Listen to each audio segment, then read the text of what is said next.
Bienvenue dans le podcast Parlons-en, le podcast qui s'intéresse à la vie des jeunes et aux défis auxquels ils sont confrontés. Nous cherchons ainsi à comprendre, soutenir et encourager cette génération montante. Pour ce faire, nous nous entretenons avec des experts et des jeunes sur des sujets brûlants et importants comme la santé mentale, le climat, les crises humanitaires et la pauvreté, des problématiques directement liées aux droits de l'enfant qui méritent une attention particulière. De cette manière, nous donnons la parole aux jeunes et tentons de construire un monde meilleur pour les futures générations. Je vous propose de tenter tout de suite l'expérience Parlons-en. Bonjour à toutes et à tous et bienvenue dans ce nouvel épisode de Parlons-en, le podcast qui s'intéresse de plus près au quotidien des enfants et des jeunes dans le but de comprendre, soutenir et encourager leurs revendications. Je m'appelle Laura, je fais partie de l'équipe UNICEF Belgique et aujourd'hui nous allons aborder la question de la pauvreté infantile. Pourquoi la lutte contre la pauvreté infantile doit-elle être une priorité mondiale et internationale ? Les enfants représentent environ 1/3 de la population mondiale, mais ils constituent presque la moitié de la population vivant dans une extrême pauvreté. Sans oublier qu'ils sont plus de 2 fois plus à risque de vivre dans une extrême pauvreté que les adultes. Les plus jeunes d'entre eux, notamment dans les pays en développement, sont les plus gravement touchés. Dans ces régions, surtout en Afrique subsaharienne et en Asie du Sud, de nombreux enfants grandissent dans des familles qui doivent survivre avec seulement quelques dollars par jour. Dans les pays fragilisés et touchés par des conflits, la situation est encore plus préoccupante puisque plus de 40% des enfants y vivent dans une extrême pauvreté. Pourtant, aucune région ni aucun pays n'est à l'abri de la pauvreté infantile. Mais la pauvreté ne se résume pas à un manque d'argent, elle concerne également l'accès aux besoins fondamentaux tels que l'éducation, la santé, le logement, la nutrition, l'eau potable et les installations sanitaires. C'est ce qu'on appelle la pauvreté multidimensionnelle. Avant la pandémie du Covid-19, on estimait qu'environ 1 milliard d'enfants dans le monde étaient confrontés à au moins une des formes de cette pauvreté multidimensionnelle. Malheureusement, la pandémie n'a fait qu'aggraver la situation et menace d'annuler les progrès déjà réalisés auparavant. En Belgique, nous en ressentons aussi les effets et les défis restent d'ailleurs considérables. Pour en parler, je suis aujourd'hui accompagnée d'Anne-Catherine Guillot, économiste et chercheuse sur la problématique de la pauvreté et le bien-être des enfants, et de Soleiman Lagdim, délégué général aux droits de l'enfant. La pauvreté infantile, une priorité mondiale ? Parlons-en. Bonjour Anne-Catherine, bonjour Soleiman, merci d'avoir accepté notre invitation. Bonjour. Alors avant de commencer, j'aimerais vous demander de vous présenter en quelques mots pour pouvoir recontextualiser un petit peu vos fonctions respectives. Donc on va peut-être commencer par vous Anne-Catherine. Oui, mais donc je suis chercheuse au LISER, c'est un institut luxembourgeois de recherche socio-économique, mais je suis aussi belge et donc en tant que belge, je continue à m'intéresser beaucoup à ce qui se passe en Belgique. Mon domaine de recherche c'est la pauvreté, la déprivation matérielle des enfants. Partout en Europe. Et donc, comme je le disais, je suis de près la situation belge. Je suis parfois très, très inquiète des chiffres que je vois qui concernent la Belgique. Et puis, plus récemment, j'ai publié avec Olivier de Scutter, Eric Parlier et Hugh Fraser un livre sur la transmission de la pauvreté entre générations, pas une transmission comme une maladie qu'on se transmet, mais la manière dont les États mettent ou ne mettent pas les politiques en place pour justement empêcher que les dégâts faits durant l'enfance par la pauvreté puissent se transmettre une fois que l'enfant est devenu adulte. Ok, d'accord. Intéressant. Et pour vous, Soleiman, quelle est votre fonction ? Alors, j'ai plusieurs missions décrétales, mais grosso modo, je suis là pour faire en sorte que les droits de l'enfant soient le plus effectifs possible en Belgique francophone. Ça, c'est ma mission principale. Et c'est sûr que les droits de l'enfant sont consacrés dans notre droit. On a plutôt des droits qui sont progressistes, sauf qu'ils s'appliquent à géométrie variable. Et ceux qui en sont le plus éloignés, c'est les plus vulnérables d'entre nous. Et donc, la question de la pauvreté, c'est vraiment la priorité des priorités si on veut agir là-dessus. Voilà, comme on le disait tout à l'heure, donc le sujet d'aujourd'hui, c'est la pauvreté infantile. Et afin de recontextualiser un petit peu cette notion de pauvreté infantile pour nos auditrices et auditeurs, je vais partager quelques chiffres que vous connaissez sans doute déjà. Mais donc, en Belgique, 1 enfant sur 5 vit dans la pauvreté. Ce sont près de 500 000 enfants qui sont confrontés à des risques élevés et persistants de pauvreté et d'exclusion sociale. De façon générale, les enfants courent 2 fois plus de risques que les adultes de se retrouver dans une extrême pauvreté, à savoir de survivre avec moins de 1,9 $ par jour. C'est une situation qui concerne environ 350 millions d'enfants dans le monde. Et ils sont aussi près d'1 milliard, ce qui vaut à la moitié des enfants sur la planète, qui vivent dans une pauvreté dite multidimensionnelle. Donc, c'est-à-dire qu'ils n'ont ni accès à l'éducation, ni à la santé, ni au logement, ni à la nutrition, ou à l'assainissement, ou à l'eau. Mais nous y reviendrons. Voilà, en prenant conscience de ces statistiques, la question, en tout cas la première question que je me pose, c'est de savoir en 2024, comment est-ce possible que malgré les progrès qu'il y a déjà et le fait qu'il y a quand même une augmentation de richesse, comment c'est possible que ces chiffres soient encore effectifs, surtout dans un pays comme la Belgique, qui est plutôt assez riche finalement ? Je ne sais pas si l'un de vous deux se sent plus à l'aise de répondre ou... Je peux commencer, oui, je suis sûre qu'on va se compléter. Ouais. C'est vrai qu'au niveau des approches, ça peut être très surprenant de voir ces chiffres. Il faut savoir qu'il y a un certain nombre d'indicateurs qui sont utilisés, mais c'est vrai que tous les indicateurs indiquent que les enfants sont plus à risque. Donc quand on prend le revenu du ménage, donc ça c'est simplement le côté ressources du ménage, oui. D'accord, et qu'on le compare au seuil de pauvreté, un seuil qu'on entend souvent à la radio, à la télé, eh bien en effet on voit que les enfants sont nettement plus à risque, vous avez dit, un enfant sur 5 en Belgique. Et quand on regarde au contraire les conditions de vie des enfants, donc on ne regarde plus le revenu du ménage, mais on regarde les conditions de vie des enfants. Donc par exemple, est-ce qu'ils ont accès à 2 paires de chaussures à leur taille, quelques livres, quelques jeux, est-ce qu'ils peuvent partir une semaine par an en dehors de chez eux en vacances, pas nécessairement à l'étranger, mais juste en vacances, changer d'air, quelques loisirs réguliers. On a comme ça 17 indicateurs qui sont pris en compte pour mesurer les conditions de vie des enfants. Mais là, à nouveau, on voit un taux assez élevé en Belgique, un taux plus élevé que des pays beaucoup plus pauvres, entre guillemets. Les pays baltes, par exemple, Lettonie, Lituanie, Estonie, font beaucoup mieux que nous en termes de déprivation des enfants, aussi la Croatie, la Slovaquie. Donc c'est assez surprenant de voir qu'en effet, en Belgique, on ne parvient pas à protéger les enfants de cette situation de déprivation dans leur quotidien. Oui, et on a parlé ici de précarité infantile, mais il est utile de rappeler qu'il n'y a pas d'enfants pauvres, en fait. Il y a des enfants qui vivent dans des familles pauvres.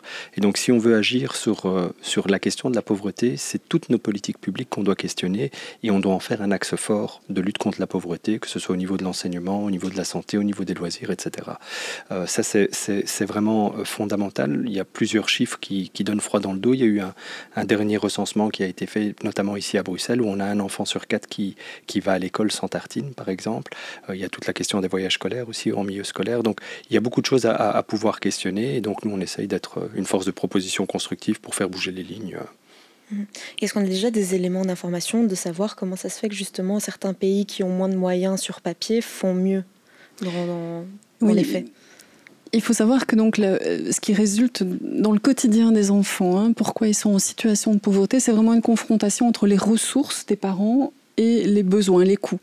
Et donc c'est de ces deux côtés-là qu'il faut s'interroger. Au niveau des ressources, on a des familles particulièrement fragiles qui sont touchées par des accidents de la vie, un divorce, une monoparentalité, et puis il n'y a plus une seule source de revenus dans le ménage, ou alors une maladie, on perd son emploi. Donc au niveau des ressources, tous ces accidents de la vie peuvent avoir un impact direct sur les conditions de vie des enfants. Donc il faut vraiment veiller à ce qu'il y ait des politiques sociales qui soutiennent les ressources, mais qui aussi agissent sur les coûts. Alors les coûts, qu'est-ce que c'est ? C'est par exemple le coût de l'alimentation. C'est pour ça qu'on prône beaucoup au niveau européen l'importance des repas scolaires gratuits. Il y a beaucoup de pays européens qui donnent des repas scolaires gratuits, soit à tous les enfants, soit aux enfants les plus vulnérables. Donc c'est vraiment une politique qui coûte assez peu cher, on l'a budgétisée, et qui fonctionne très bien pour sécuriser au moins un repas par jour. C'est bien sûr pas assez, mais c'est déjà ça. Les voyages scolaires, on voit aussi que ça pose un vrai problème. Dans les données dont je vous parlais, là, les 17 variables, il y a les voyages scolaires et on voit vraiment que les enfants sont privés de voyages scolaires pour des raisons financières. Il y a vraiment un nombre substantiel en Belgique qui ne partent pas à cause de ça. Donc il y a tout un tas de politiques, les politiques de logement social qui peuvent soutenir les coûts. Donc il faut à la fois agir sur les ressources et sur les coûts auxquels font face les familles. Oui, tout à fait. Et on parlait tout à l'heure de la pauvreté multidimensionnelle et forcément lorsqu'on parle de cette notion, on parle du fait que différentes dimensions de la vie des enfants sont touchées et impactées et que plusieurs de leurs droits ne sont donc pas respectés. Plus concrètement, que signifie la pauvreté multidimensionnelle pour un enfant dans les faits ? Dans quelles conditions de vie est-ce qu'il va grandir ? Mais en fait, on la trouve en toile de fond. Vous savez, quand vous n'avez pas beaucoup d'argent en poche, c'est très compliqué de de profiter d'une offre scolaire. On parlait des voyages scolaires, c'est très difficile d'avoir accès à la culture, d'avoir accès au sport, d'avoir accès aux loisirs, d'avoir accès à un milieu d'accueil tout simplement. Et on sait l'importance des 1000 premiers jours, donc forcément c'est multidimensionnel. Et c'est très important aussi d'avoir d'une part des politiques sociales qui soient beaucoup plus ambitieuses, comme ça vient d'être dit, mais aussi d'avoir une attention très particulière sur certains groupes à risque de pauvreté.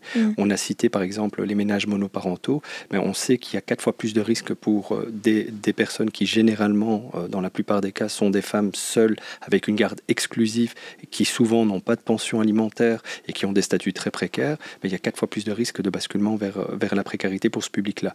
Je pense notamment aussi à ces jeunes qui sont pris en charge par exemple par le système de l'aide ou de la protection de la jeunesse et qui à 18 ans doivent prendre leur autonomie alors qu'ils ont peu de réseaux, peu de ressources et qui sont abîmés par leur parcours de vie. Et quand on suit la trajectoire de vie de ces jeunes, dans les 2 ans qui suivent la majorité, on a 25% de ce public qui bascule dans le sans-abrisme.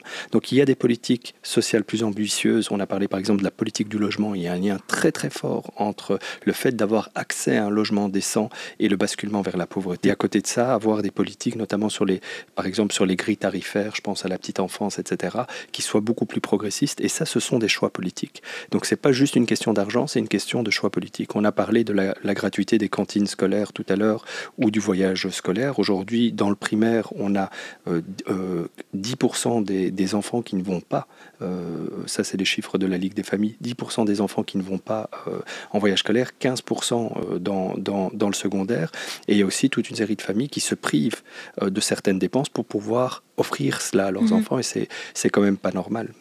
Est-ce que vous voyez déjà des améliorations dans certaines politiques qui sont mises en place déjà aujourd'hui ? Il y a quand même eu la gratuité dans le maternel, la gratuité première, deuxième primaire. Donc ça, c'est un bel effort. Nous, ce qu'on demande, c'est que ça continue en troisième, quatrième, cinquième, sixième. C'est ça, que ça s'étende en fait, voilà, finalement.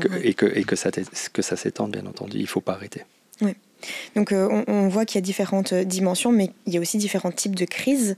Et aujourd'hui, le monde est contraint de faire face à des crises multiples et différentes, qu'elles soient sociales, économiques, environnementales. Et d'après vous, quelles sont celles qui menacent le plus les enfants et qu'est-ce qui est possible de mettre en place pour les protéger ? D'abord, il faut vraiment revenir aux causes structurelles de la pauvreté. Donc, si structurellement, les familles qui sont à risque sont déjà vraiment dans la survie quotidienne et la difficulté de gérer le quotidien, il est évident que la crise énergétique, les poussées inflationnistes ou d'autres crises, les inondations, etc., mais font basculer ces familles. Il y a une étude qui vient d'être faite par mon institut pour le Luxembourg, mais je suis certaine que c'est la même chose en Belgique.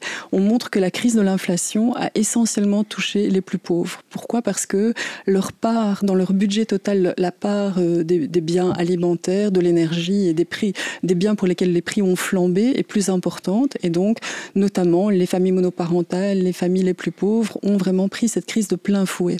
Donc, je pense vraiment qu'il faut agir structurellement sur toutes les causes de la pauvreté avec des politiques adéquates et aussi anticipativement par rapport à différentes crises pour justement protéger les plus faibles par rapport à ces crises. Ok, très bien. Je ne sais pas si Souleymane voulait ajouter. Je partage pleinement ce qui a été dit et peut-être juste rappeler que ces crises sont juste en fait des coups d'accélérateur.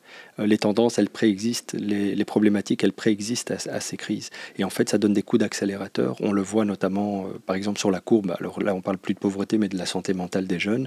Ça fait 20 ans que la santé mentale des jeunes se dégrade, mais il y a eu un gros boost avec, malheureusement, la crise sanitaire du Covid. Donc voilà, c'est juste que ça donne des coups d'accélérateur, mais ça nous fait prendre conscience. On a l'impression que c'est la cause, mais ce n'est pas la cause. La cause, elle est derrière. Ça, oui. Mais on a l'impression que c'est aussi un effet boule de neige, qu'il y a un problème à la source qui va être accentuée par d'autres composantes externes. Oui. Mais finalement, quelle est la meilleure manière de gérer ça ? Comment revenir à la source si les problèmes s'accumulent ? Est-ce qu'il y a des idées ou des choses qui peuvent être mises en place pour essayer de ralentir, si pas complètement retirer le problème, je ne sais pas si c'est faisable, mais en tout cas le ralentir peut-être, ou essayer de remonter à la source ? Alors, il y a plusieurs peut-être réponses, mais la première, c'est déjà de questionner nos politiques publiques. On peut les questionner parce qu'en Belgique, on a une très mauvaise tradition, c'est qu'on est très mauvais dans le pilotage de nos politiques publiques. On a un morcellement institutionnel qui est juste incroyable et en plus, on est très mauvais dans l'évaluation de nos politiques publiques. Aujourd'hui, on dit qu'il manque de moyens, notamment par exemple sur la cantine scolaire. D'accord.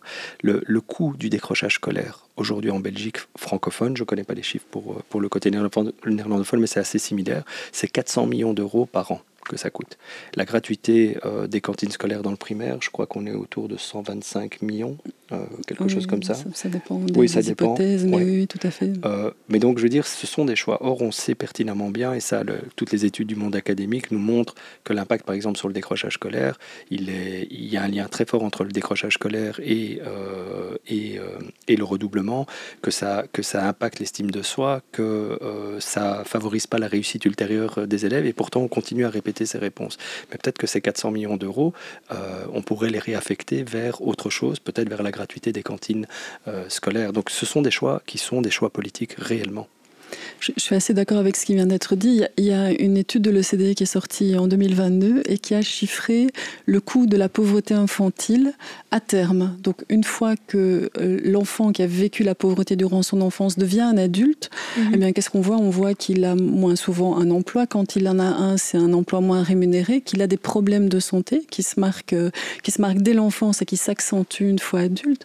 Et ne fût-ce que ces 3 coûts-là. Il y en a bien d'autres, évidemment, de la pauvreté, mais ces 3 coûts-là, on a budgété que c'était 4% du PIB en Belgique annuellement qui sont perdus à cause des conséquences de la pauvreté infantile. Et on ne parle pas de tous les autres coûts pour l'État, les coûts des CPAS, les coûts des politiques de chômage, les coûts des services sociaux éventuels, etc.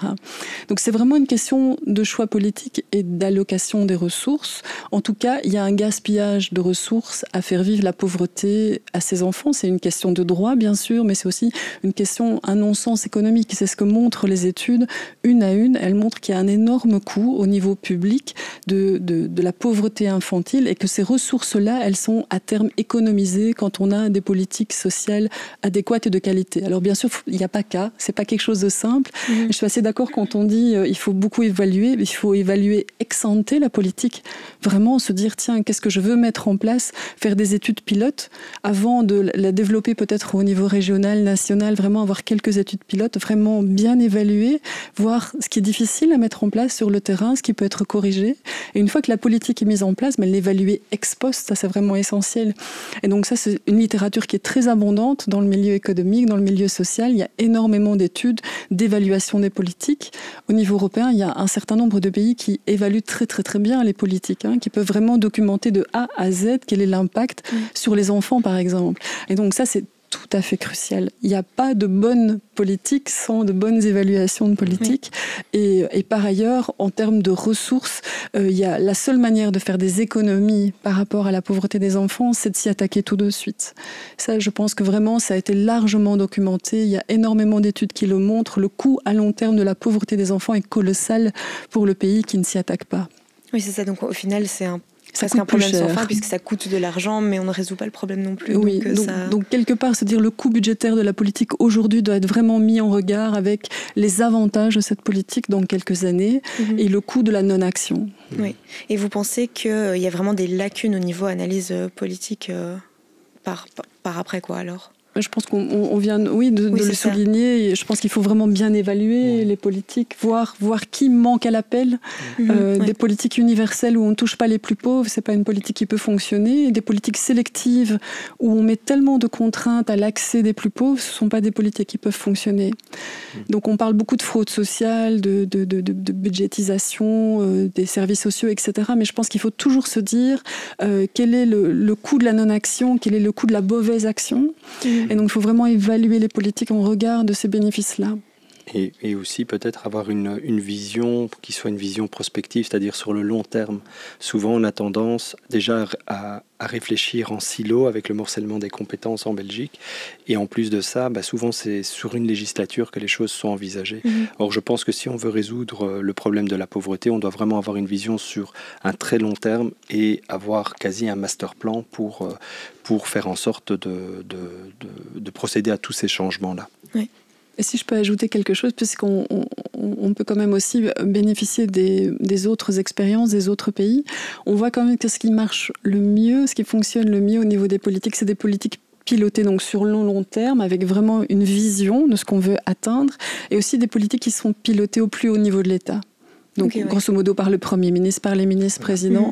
C'est tellement transversal que confier un plan contre la pauvreté ou la pauvreté des enfants à un seul ministre, c'est le mettre, lui, en difficulté par rapport à ses collègues. Oui, c'est ça. Et quelque part en situation d'échec dès le départ, parce qu'on a besoin de l'apport de l'ensemble du gouvernement et, dans notre cas, de l'ensemble des niveaux de compétences.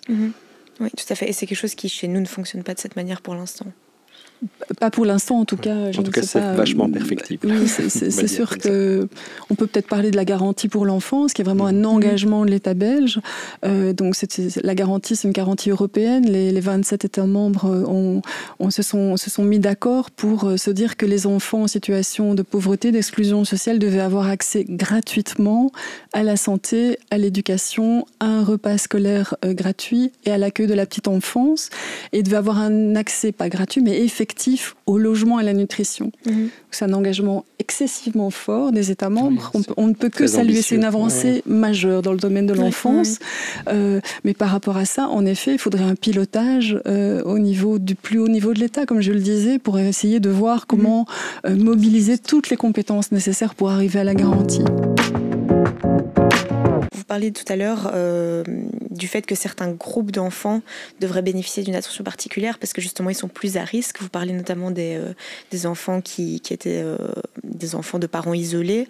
Il y a aussi le fait que, comme vous le disiez, tout le monde n'a pas la capacité de payer les frais scolaires. Certains doivent reporter des soins par manque de moyens ou choisir entre payer une facture énergétique par exemple ou offrir un loisir à leur enfant. Qui sont ces groupes d'enfants qui se trouvent aujourd'hui en grande situation de vulnérabilité et comment les viser directement et vraiment mettre les choses en place pour ces groupes-là ou ces cibles-là? En fait, il y a une règle, il y a une constance, c'est ceux qui en ont le plus besoin qui en ont le moins accès. C'est ceux qui ont le plus besoin d'accès aux soins de santé qui en sont le plus éloignés. C'est ceux qui ont le plus besoin des allocations familiales qui en sont le plus éloignés. C'est ceux qui ont le plus besoin d'une offre culturelle qui en sont le plus éloignés.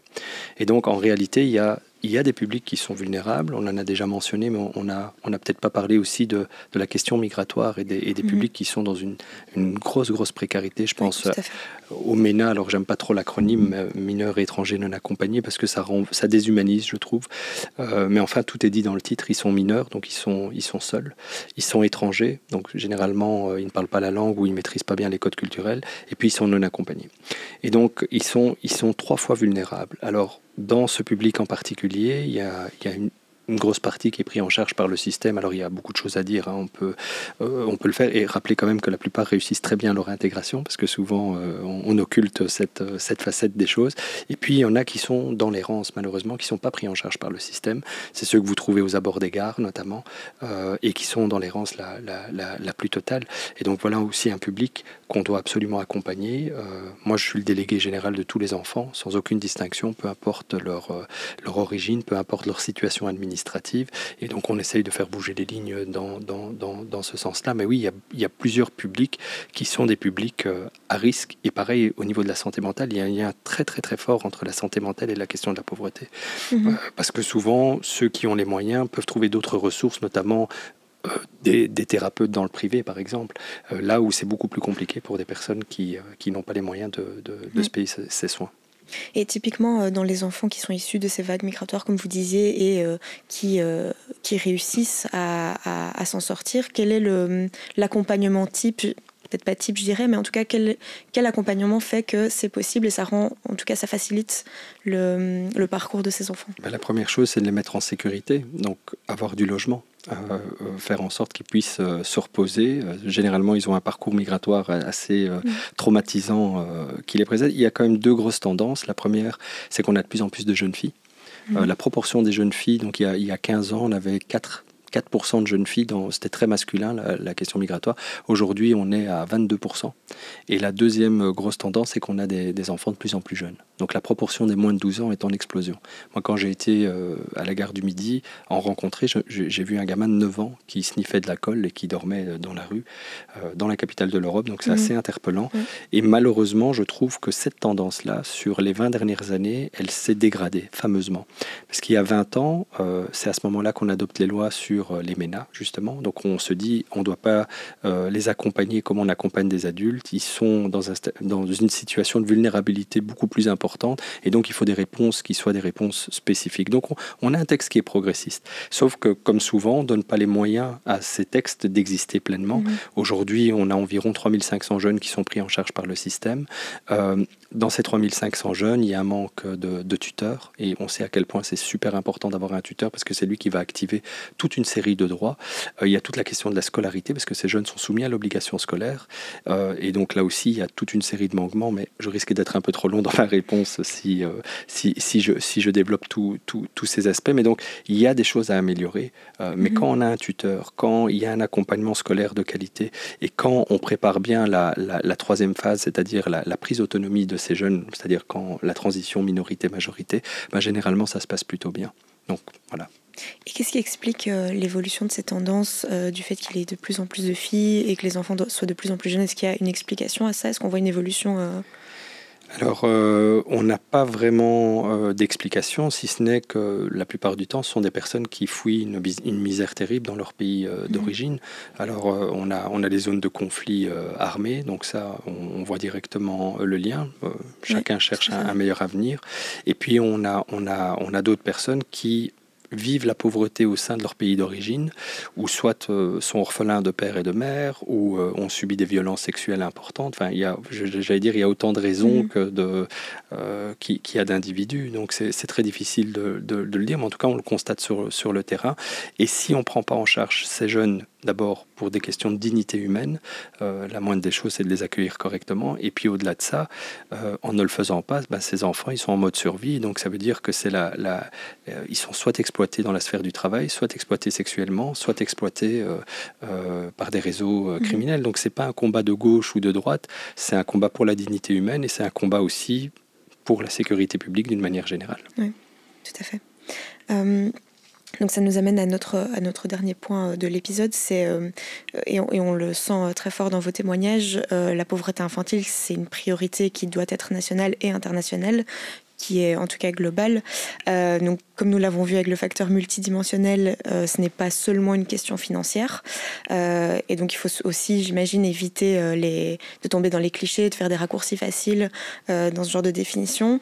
Et il est aussi important de rappeler qu'on est en mesure de faire changer les choses, que c'est possible de mettre des choses en place pour faire évoluer la situation. Justement, selon vous, quels sont les niveaux sur lesquels il est possible d'agir tout de suite et qui seraient effectifs et durables au niveau de la pauvreté infantile? Je peux peut-être reprendre ce qu'on a développé dans ce livre, parce que c'était vraiment l'idée, c'était de ne pas être fataliste. Tout à fait, oui, c'est ça. Voilà, d'abord, c'est pas la responsabilité des personnes, elles sont dans un système où elles sont amenées à souffrir de la pauvreté une fois enfants.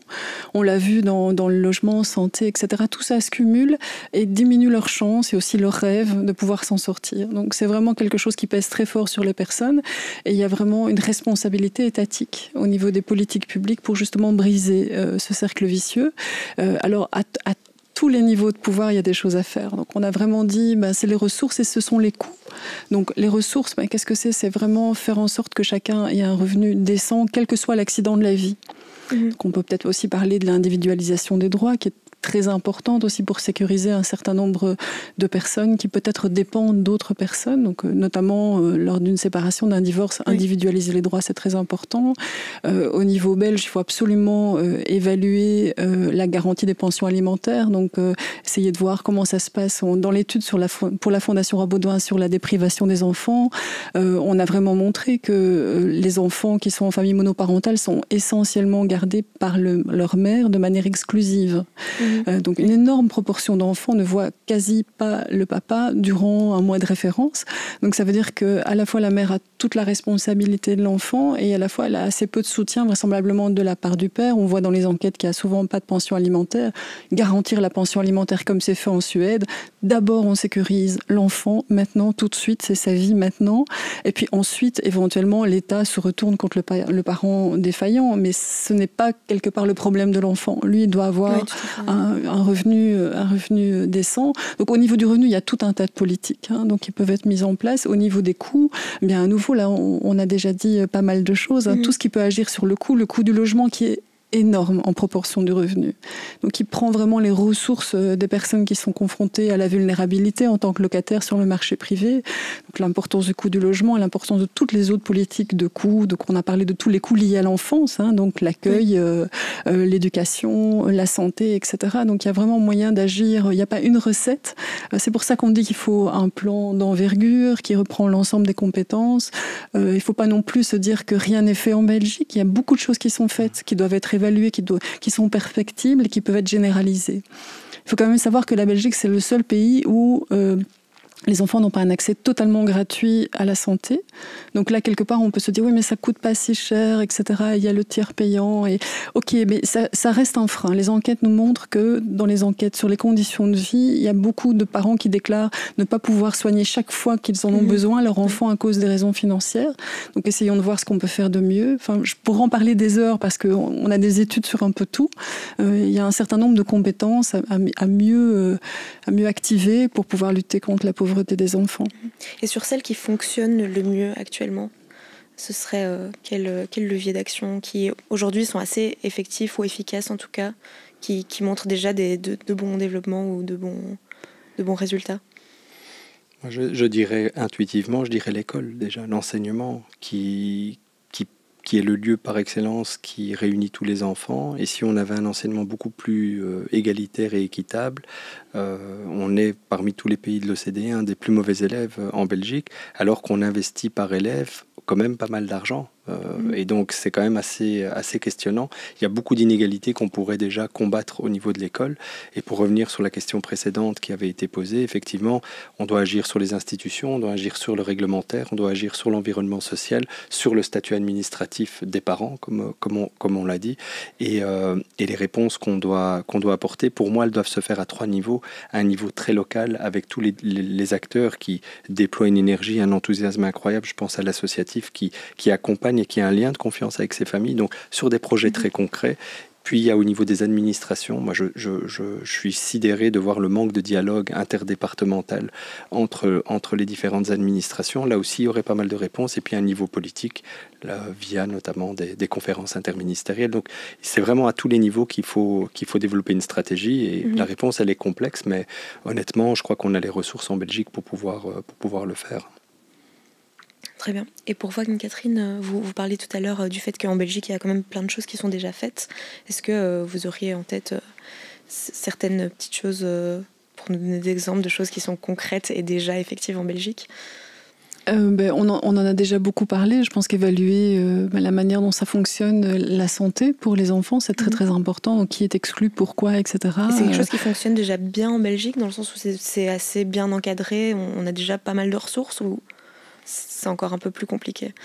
Mais comme je vous le disais, on est le seul pays européen à ne pas donner la gratuité de tous les soins de santé liés aux enfants. Donc là, certainement que la qualité des soins est très enviable en Belgique, mais là, il y a certainement quelque chose à faire au niveau de ce qui fonctionne bien et qu'il faudrait simplement... C'est ça votre question? Oui, qu'est-ce qui fonctionne bien et qu'il faudrait simplement un peu upgrader? C'est ça.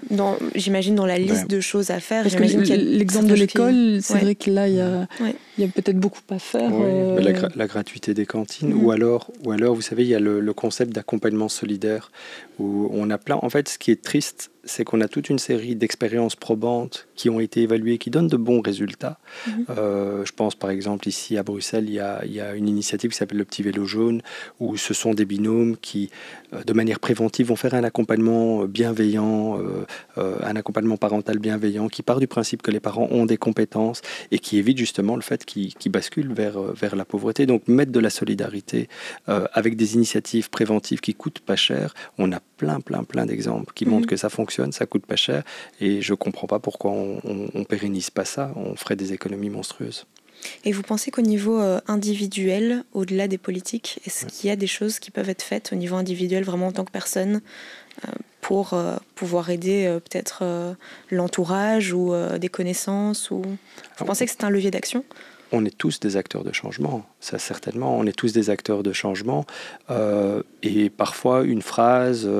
Moi, les personnes qui ont le plus impacté ma trajectoire de vie, c'est parfois des personnes que j'ai rencontrées 2 minutes, mais qui m'ont dit les bons mots au bon moment. À côté de ça, il y a peut-être la question aussi de l'activation des droits. Il y a un devoir d'information à faire par rapport à ces droits. Les personnes ont parfois des droits, elles ne savent pas comment il faut faire pour les activer, ou au contraire, considèrent que les droits qu'ils ont, ils ne veulent pas les activer volontairement parce qu'ils considèrent que l'aide qu'ils vont obtenir est une aide qui est pénalisante, intrusive, et ils préfèrent ne pas y aller. Et donc, à un niveau individuel, on peut actionner toute une série de droits. Certaines personnes en sont conscientes, d'autres pas.